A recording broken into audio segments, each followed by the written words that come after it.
The chemo was making me gray. It actually made my skin look gray. And I would look in the mirror and I would say to myself, you're gonna do whatever you have to do. You're still you. It doesn't matter what you look like. It doesn't matter what you're going through. In here, I knew I was a winner. I wanted to be strong for my children and my grandchildren and for my husband, and I wanted to be a survivor.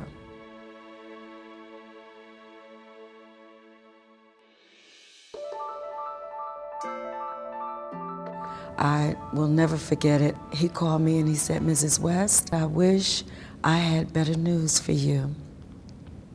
But the results is it is cancer, and it's a very high-grade cancer. It's in stage 3, and it has the possibility of doing a lot of damage to your body. Within a week, I started my chemo. 6 months of chemotherapy. Then came the surgery. Then after that, I started my radiation.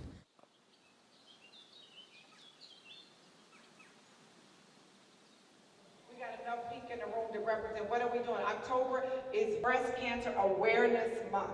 It is Breast Cancer Awareness Month, and it is so important that we stay on top of this, because how many of y'all know we want to eradicate breast cancer? Amen. We want to eradicate it. Amen. And that just means that the more that we can get research behind it, that it has the ability to stamp the disease out. We have some breast cancer. One part of my treatment that I had to do for myself was watch my words. I had to watch my words. I never told anyone I had cancer. I would always say my doctor's diagnosis is. I never embraced it, because I know on my part, if my body was going to heal properly and expeditiously the way I wanted it to, if nobody else heard, I knew my words were important to my own personal healing. With that thought in mind, you'd be surprised how quickly that you believe your own self. I'm fighting with my words, and I'm coming out of this. And that's the way I fought cancer. Alice is a perfect example of why the Every Woman's Life program exists. She accessed her free mammogram, came through the program. We detected breast cancer in her. She was able to get the treatment that she needs and is now cancer-free and is living her life to the fullest.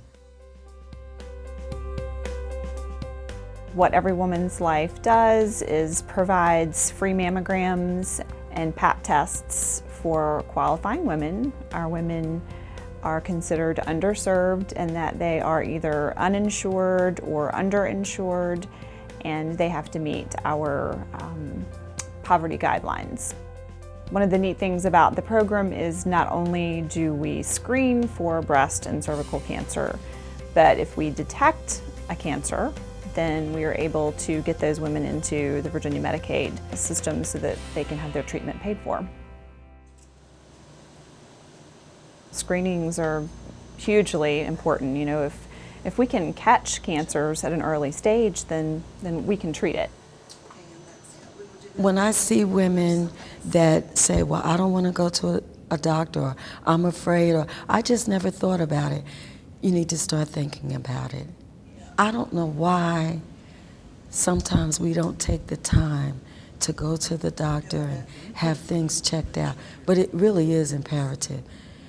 Because the doctor told me, had I waited to the end of the year, I would not be here today.